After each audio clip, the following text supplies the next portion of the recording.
vamos a dar pase al siguiente panel, que también va a abordar un tema muy sugerente, muy interesante, que es el tema de la comunicación estratégica, ¿no? ¿Qué hemos aprendido sobre temas de comunicación con la ciudadanía en este contexto de tantas noticias falsas, de tantos temores, donde las redes sociales son protagonistas, donde el presidente de la República, interdiario, casi diario, se comunica con la ciudadanía? ¿Qué hemos aprendido? ¿Qué podemos reflexionar del tema de la comunicación estratégica? Y para ello contamos con un experto en comunicación estratégica, que es Miguel Antezana, quien tendrá a su cargo el siguiente bloque. Y tengo el gusto de presentarlo.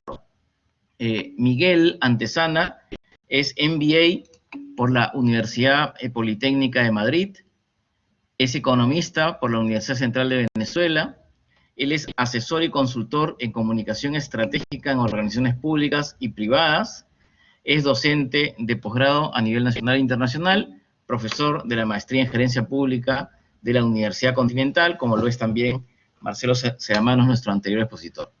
Entonces, también en este caso tendrá un promedio de 30 minutos Miguel Antezana para su exposición, luego de lo cual vamos a poder absolver preguntas que ustedes formulen por escrito. Entonces, le agradezco a Miguel Antezana haber aceptado nuestra invitación y le doy el uso de la palabra para que pueda hacer su presentación. Bueno, en primer lugar, buenas tardes. Muchas gracias por la invitación. Un gusto estar aquí en este seminario internacional. Y vamos a hablar un poco de comunicación estratégica. Para esto, tengo una serie de láminas que nos van a acompañar. En primer lugar, vamos a ver el contenido que vamos a tocar en esta presentación. Me gustaría empezar para hablar un poquito sobre comunicación estratégica, qué cosa es lo que se venía haciendo en comunicación en el sector público. Esto para más o menos ubicarnos en el tiempo y también saber qué cosas vienen haciendo o qué han venido haciendo las organizaciones e instituciones públicas en cuanto a lo que es comunicación. En segundo lugar, me gustaría hablar sobre qué fue lo que comenzó a hacerse a nivel de esta emergencia, cuando nos agarra esta emergencia. Permítame un momento, que aquí veo que hay un tema con la lámina, entonces prefiero cambiarla. Ahora sí, yo creo que se ve mejor. Sí, aquí está mejor. Vamos a empezar con cuál fue el inicio comunicacional en esta emergencia. Luego, cuáles han sido los aciertos, cuáles han sido los errores. Y finalmente, entrando al tema de cuáles son las lecciones que debemos aprender por ahora. Y digo por ahora porque, por supuesto, todavía estamos en plena emergencia, estamos en la pandemia, en la cuarentena, pero también estamos en el proceso de aprendizaje a nivel de comunicacional. Aquí la gran aclaratoria que quiero hacer, esta mirada que vamos a compartir, es estrictamente desde el punto de vista comunicacional. Y digo estrictamente porque, por supuesto, hay otra serie de elementos estructurales, elementos políticos, elementos de gobierno, que si bien es cierto que confluyen en lo que está sucediendo en este momento, vamos a darlo desde el lado estrictamente de lo que es la comunicación estratégica. Entonces empecemos diciendo qué cosa es lo que se venía haciendo en comunicación en el sector público. Hasta el 15 de marzo, y digo el 15 de marzo porque en realidad a partir de ese momento se declara la emergencia nacional, se declara la cuarentena, aunque días antes ya se había decretado una serie de medidas previas que eran la suspensión de clases a nivel nacional. Hasta ese momento las relaciones de las oficinas de prensa, oficinas de comunicaciones, de relaciones públicas o imagen, como quiera que se llamen, tenían o venían a ejecutar relaciones estrictamente mediáticas. Y cuando hablamos de relaciones estrictamente mediáticas, estamos hablando de estas oficinas que tienen relaciones con los medios de comunicación masivos. Llámense periódicos, llámense canales de televisión, programas de opinión. Y una de las grandes actividades que hacen estas oficinas es procurar que los medios cubran esas actividades, que cubran qué es lo que viene haciendo el ministerio, la dirección tal, el organismo tal, el gobierno regional, la municipalidad. Estamos hablando, recuerden, de un gran aparato que es el sector público y que cada uno a su vez tiene sendas oficinas de comunicación o de prensa. Y otra gran actividad que venían haciendo estas oficinas era cuidar al funcionario de mayor jerarquía. Y cuando digo cuidar, me refiero es que no se vean envueltos en ningún escándalo. O si comienzan a hablar de la autoridad, del ministro, del gobernador regional, del alcalde, estas oficinas de prensa comienzan a encargarse de que no se propaguen las noticias negativas o de ver cómo enfrentar esas noticias para que mediáticamente no se vean impactados. Ahora, un gran detalle que hay que destacar es que a nivel de las instituciones públicas es nula o mínima la comunicación interna. Estamos hablando estrictamente de comunicación externa, hacia afuera, hacia los públicos, hacia la sociedad, hacia los medios, pero a nivel interno no hay comunicación interna. En el mejor de los casos hay información interna, lo que necesitan saber los trabajadores, pero una relación interactiva, bidireccional, multidireccional, como debería verse la comunicación interna, no la encontramos en el sector público. En el sector privado es fundamental, y es fundamental porque esos trabajadores no solamente trabajan para la empresa, sino que a su vez son vehículos de comunicación de las organizaciones que transmiten mensajes hacia afuera. Creámoslo o no, los trabajadores de las empresas también comunican, y pueden comunicar dependiendo su estado de ánimo, dependiendo cómo los traten. No necesariamente van a seguir un guión oficial, sino que van a transmitir lo que ellos consideren que está pasando. Por eso es importante tomar en cuenta que no hay comunicación interna en el sector público, porque más adelante vamos a ver cómo eso ha impactado hasta este momento. Siguiente, ¿cómo fue el inicio comunicacional de esta emergencia? Y si ven la imagen que se encuentra en esta lámina, recordarán que el presidente de la República fue quien anuncia el haberse detectado al contagiado cero, al primer caso de coronavirus en el Perú. Y este inicio, digamos que fue desde el lado muy tradicional, y fue muy tradicional por una característica en particular. Ningún área de comunicación del sector público estuvo preparada para esta crisis. Recordemos hace un momento que dije que las oficinas de prensa o de comunicación, generalmente las crisis, entre comillas, que enfrentan es cuando hablan mal de la institución o cuando hablan mal del alto cargo o de algún directivo de la institución pública. Esas son las crisis, es decir, crisis mediáticas, las que están acostumbradas a manejar las oficinas de prensa. Ahora estamos ante una emergencia nacional, ni siquiera nacional, emergencia mundial, en la que nos afecta a todos y en que cada institución pública tiene que demostrar cómo es que hace las cosas y que si las hace bien y si responde efectivamente y eficazmente a la sociedad. Por lo tanto, para esta emergencia en particular no estaba preparada y comenzó a aplicarse un protocolo comunicacional que era el mismo que se venía haciendo. Informar, conferencias de prensa, mostrar a la autoridad, mostrar que se está haciendo cosas, y vean nuevamente la imagen. Y recordarán que cuando el presidente anuncia que se detecta el primer caso de coronavirus en el Perú, está la ministra de Salud al lado, y la ministra de Salud estuvo solamente sentada, estuvo sin decir absolutamente nada.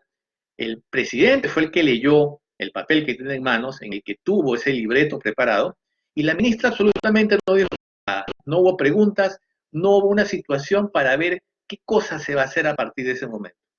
Si bien es cierto que la idea principal era que el presidente estaba tomando el control de esta situación, se vio un poco fuera de lugar la presencia de la ministra de la Salud, y de hecho, en días posteriores se vio que la ministra no estuvo a la altura de las circunstancias y por eso la sacaron del cargo. A nivel comunicacional, ¿qué fue pasando? Sobre la marcha se fue diseñando una estrategia, entre comillas, y digo estrategia entre comillas porque en realidad fueron una cantidad de acciones comunicacionales para ver cómo enfrentaban esta coyuntura en particular.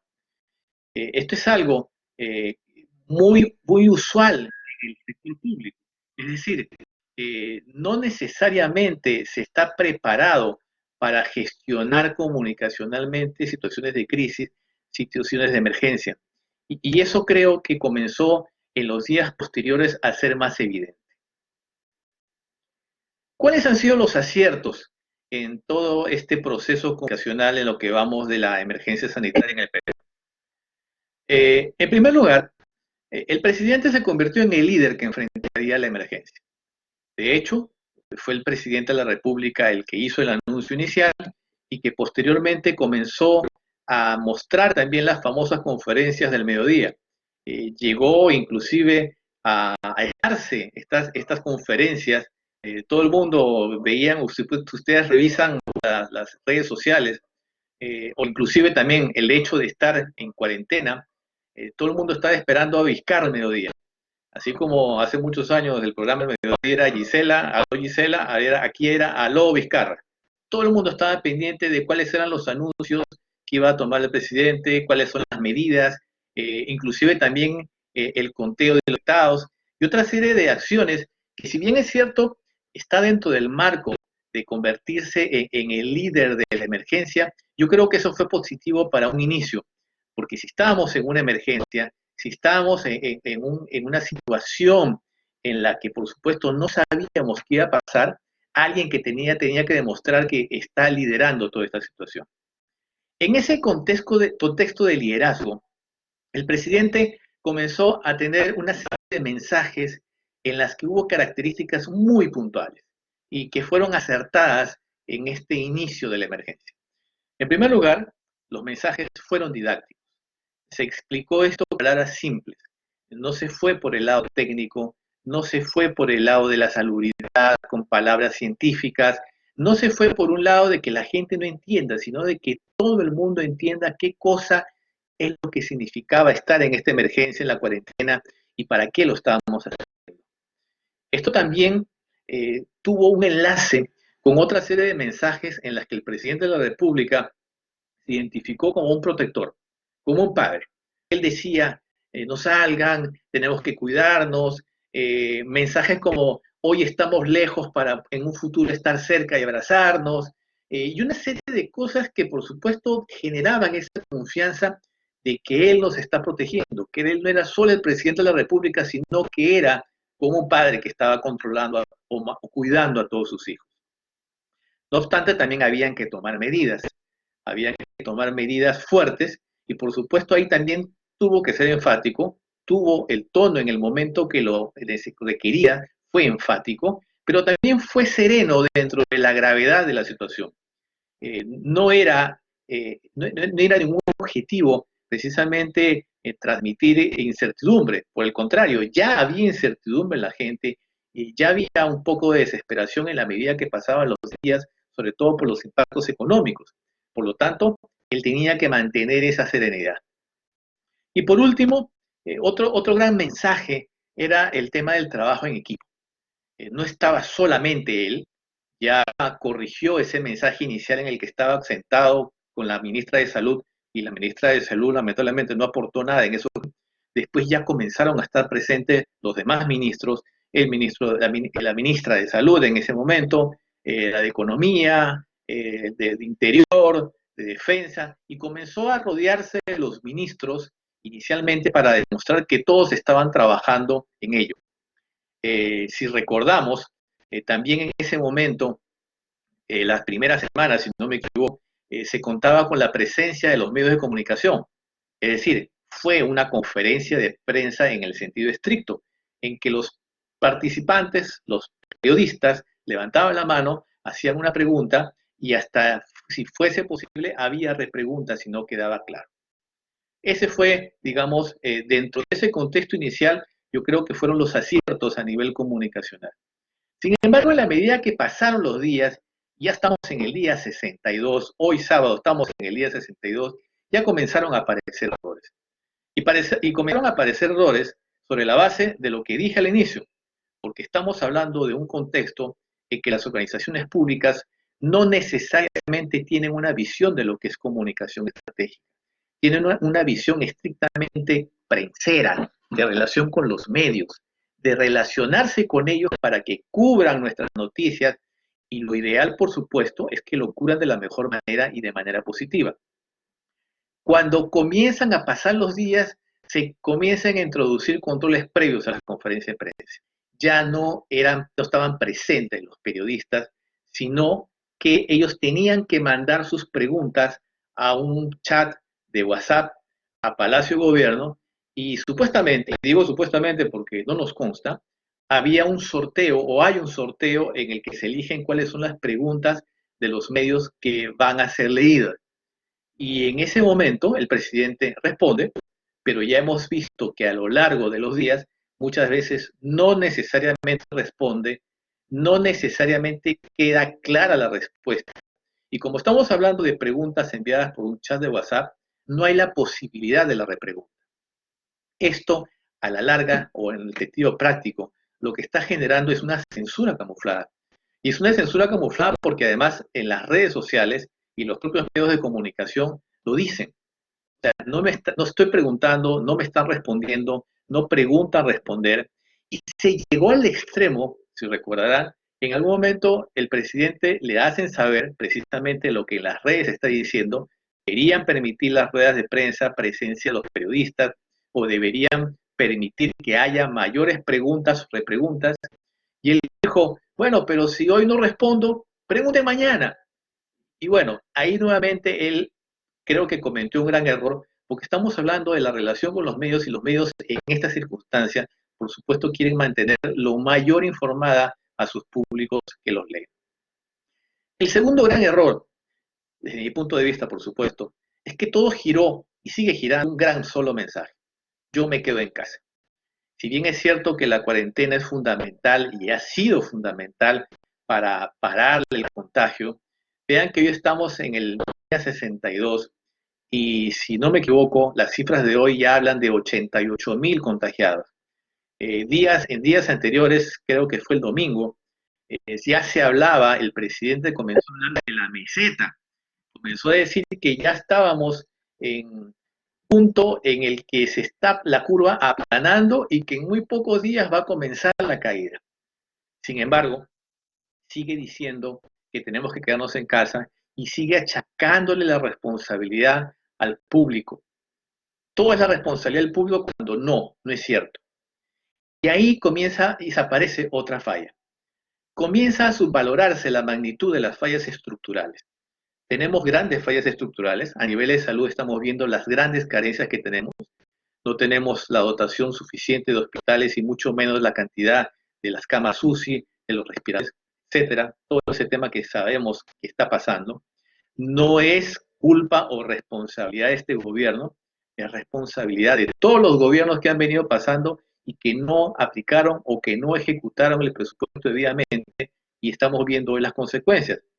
Sin embargo, el precisamente no tomar en cuenta esta realidad, el subvalorarlo, el no enfrentarlo directamente y decir, sí, tenemos grandes fallas estructurales y por eso es que necesitamos la colaboración de la nación para que no suceda.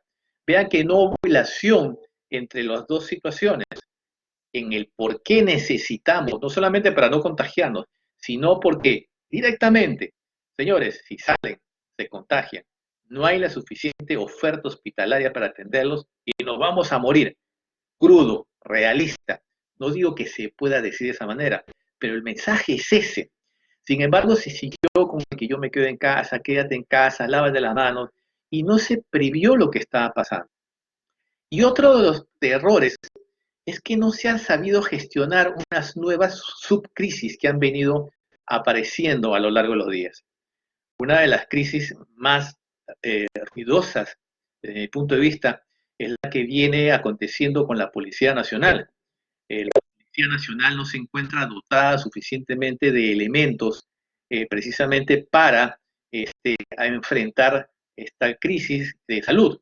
Entonces estamos viendo de un número importante, no solamente de contagiados en la Policía Nacional, que se cuentan por algunos miles, sino también por muertos, policías muertos porque no han tenido la dotación suficiente, y ahí también está la crisis que llevó a cambiar al ministro del Interior, a cambiar a los altos mandos de la Policía Nacional, porque entonces hubo compras infladas, o compras que no tenían las indicaciones mínimas desde el punto de vista de calidad.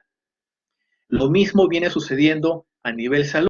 Las compras de los respiradores que necesitamos para esta crisis, las compras de las mascarillas para las enfermeras, para los doctores, las compras de las pruebas moleculares que supuestamente iban a llegar y no han llegado todavía, las compras de las pruebas rápidas que resulta que pueden dar falsos positivos, en fin.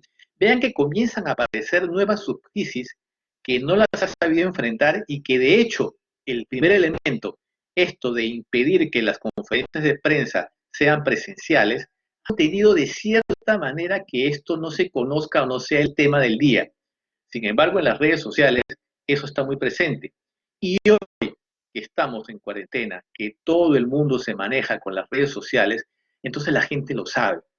Ya las noticias no solamente están en los medios tradicionales, no están en los periódicos, en la televisión o en las radios, están en las redes sociales. Y si hay gente que no se conecta a diario a las redes sociales, tiene a alguien, a un hijo, a un primo, a un hermano, a un esposo, que se le dice lo que está pasando. Estamos en una sociedad que ahora está hiperinformada y el no tomar en cuenta esta realidad también le puede pasar factura al gobierno en esta coyuntura. ¿Qué lecciones entonces debemos aprender frente a esta realidad? Y digo nuevamente por ahora, porque estamos en pleno desarrollo.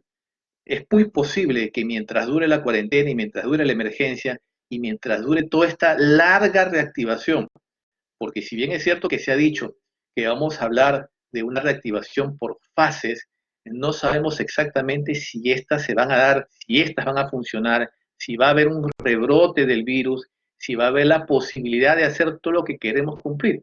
Entonces, esto nos va a llevar a nuevas estrategias desde el punto de vista comunicacional para enfrentar esas nuevas realidades que hoy no sabemos. Yo creo que la gran primera lección es el tema de la oportunidad. Estamos en crisis, seguimos en crisis y vamos a seguir en crisis durante mucho tiempo. No estamos en las crisis tradicionales que pueden durar corto tiempo, que pueden durar días o a mucho pocas semanas. Estamos hablando de una crisis que puede durar más de año, año y medio, 2 años, o inclusive los más informados, no quiero decir pesimistas, porque digo los más informados que pueden ser los científicos, dicen que el coronavirus llegó para quedarse, que vamos a vivir con él eternamente. En esa circunstancia de crisis constante, la oportunidad se refiere en el que yo necesito información el día de hoy. Si hoy necesito una información, tenemos que dar la respuesta hoy, no al día siguiente. Vean que ¿qué está pasando en el tema de la salud cuando alguien se hace la prueba? Se hace la prueba y requiere lo más rápido posible de respuesta para tomar medidas, porque si no la toma, entonces, ¿qué puede suceder? Que precisamente se enferme, se agrave, hasta se muera, y no solamente eso, sino que contagie. Entonces, a nivel de lo que es la comunicación gubernamental, tenemos que tomar en cuenta la oportunidad. Es el momento, no se puede postergar, y para eso tenemos que estar preparados. En segundo lugar, la transparencia. Es importantísimo que respondas, pero que también digas las cosas como están pasando. No ocultar información, porque a la larga todo se sabe o se va a saber. Vean que este tema de los programas dominicales, programas de investigación que han revelado las compras infladas o las malas compras y todos otros temas de cómo están realmente los hospitales en el interior del país, eso se sabe. Eso, por supuesto, no lo está cubriendo el presidente en las ruedas de prensa. Y eso todo el mundo le quisiera preguntar, pero él también quisiera que no se lo pregunten. Por lo tanto, en esta situación debemos estar claros que debemos ser transparentes, porque si no lo somos, después nos los van a sacar y nos van a decir, tú ocultaste esa información, y eso va a impactar negativamente en la reputación gubernamental. En tercer lugar, creo que hay que ser realista. Y cuando hablamos de ser realista, no tenemos que pecar del optimismo. Vean que estamos precisamente en una situación en este momento estamos viviendo una situación de este tipo. Insisto, nuevamente, si no me equivoco, fue el domingo que el presidente anunció de la meseta, la famosa meseta, y va a comenzar la caída. Inclusive, el doctor Huerta, que sale en todos lados, él también dijo a comienzo de la semana que él tenía información de primera mano, que había un informe, un artículo de unos investigadores mexicanos y peruanos que iban a dar datos muy positivos, que en esta semana iban a lanzar datos muy positivos de que estábamos en la meseta y que íbamos a estar en la bajada de la curva y que hay noticias muy buenas. Bueno, estamos a día sábado y no se ha conocido del famoso artículo científico. Es más, yo no creo que exista ese famoso artículo y si existe ya deben estar reformulándolo porque no estamos viendo la realidad del país.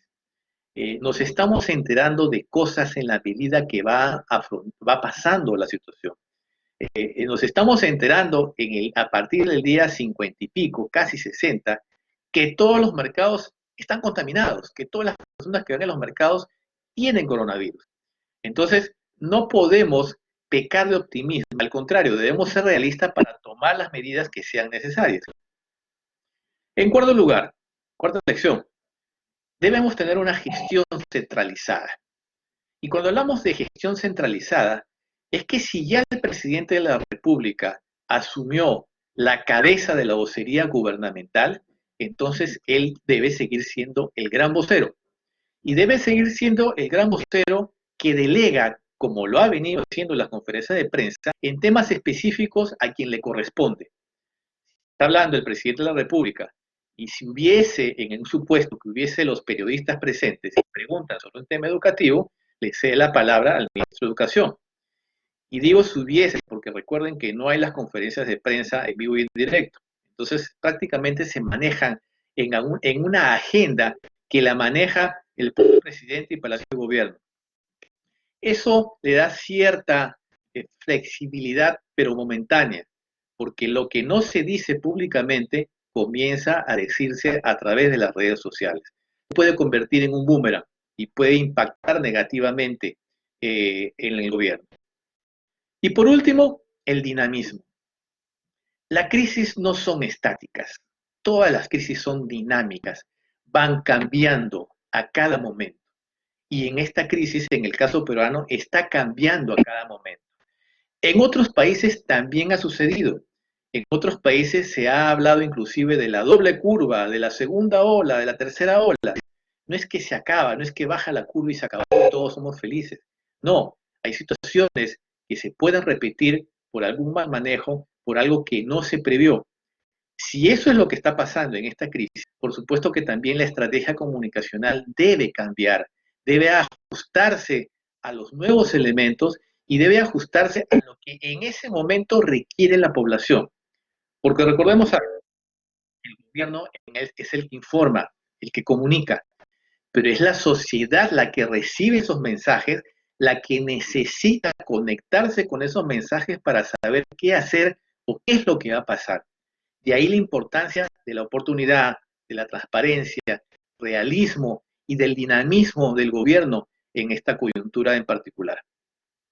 Este es un panorama a grandes rasgos. Por supuesto que hay muchos más detalles de lo que está pasando a nivel gubernamental y me gustaría que eso lo dejemos precisamente para quizás la etapa de preguntas.